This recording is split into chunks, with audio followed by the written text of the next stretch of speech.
Hare Krishna, dear devotees, please accept my humble obeisances. All glories to Srila Prabhupada, all glories to Srila Gurudev, His Holiness जय पताका स्वामी गुरुदेव। हरे Krishna.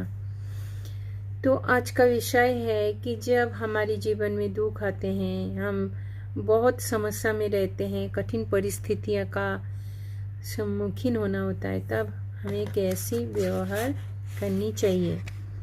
Shrimad Bhagavat Gita chapter 8 text 15 भगवान कहते हैं, मामुपित्त पुनर्जन्म दुःखालयमशश्वतं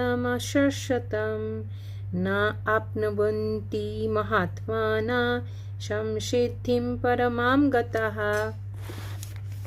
অনুবাদ, মহাত্মা ভক্তিপরায়ণ যোগীগণ আমাকে লাভ করে আর এই দুঃখপূর্ণ নশ্বর সংসারে পুনরায় জন্মগ্রহণ করেন না, কেননা তারা পরম সিদ্ধি প্রাপ্ত হয়েছেন।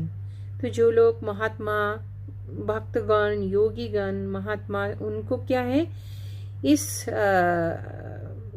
फिर से जन्म लेना नहीं पड़ता है इस मेटेरियल वर्ल्ड में, क्योंकि वे जीवन का परम सिद्धि को प्राप्त कर लेते हैं। तात्पर्य श्रील प्रभुपाद द्वारा। जय श्रील प्रभुपाद। যেহেতু এই অনিত্য জড় জগৎ জন্ম মৃত্যু জরা ও ব্যাধিরূপ ক্লেশের দ্বারা জর্জরিত, স্বভাবতই তিনি পরমার্থ সাধন করে কৃষ্ণ লোক বা গোলক বৃন্দাবনে পরম গতি লাভ করেন। তিনি কখনোই আর এই জড় জগতে ফিরে আসতে চান না। পরম ধামের বর্ণনা করে বৈদিক শাস্ত্রে বলা হয়েছে যে তা অব্যক্ত অক্ষর ও পরমাগতি, অর্থাৎ সেই গ্রহলোক আমাদের জড় দৃষ্টির অতীত।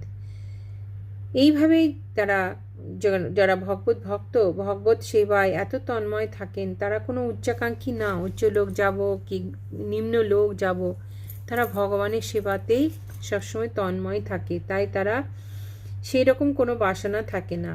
কেবলমাত্র তারা ভগবান শ্রীকৃষ্ণ এবং শ্রীকৃষ্ণের সান্নিধ্য ব্যতীত আর কোনো কিছুই কামনা করে না। সেটি হচ্ছেন জীবনের পরম সার্থকতা। এই শ্লোকটিতে পরমেশ্বর ভগবান শ্রীকৃষ্ণের সবিশেষবাদী ভক্তদের কথাই বলা হচ্ছে। তো যেখানে যে ভক্তরা বিশ্বাস করেন যে ভগবানের একটি রূপ আছে, তিনি পরম পুরুষ আদি পুরুষ গোবিন্দ, তাদের কথাই বলা হয়েছে। কেননা ভগবানের যদি কোনো রূপ না থাকে, তাহলে আমরা তার কোনো সেবাই করতে পারবো না। আমরা কি নিরাকার ব্রহ্মজ্যোতির কোনো সেবা করতে পারবো না। ओम अज्ञानतिमिरान्धस्य ज्ञानाञ्जनशलाकया चक्षुरुन्मीलितं येन तस्मै श्रीगुरवे नमः। हरि ओम तत्सत्। हरे कृष्ण।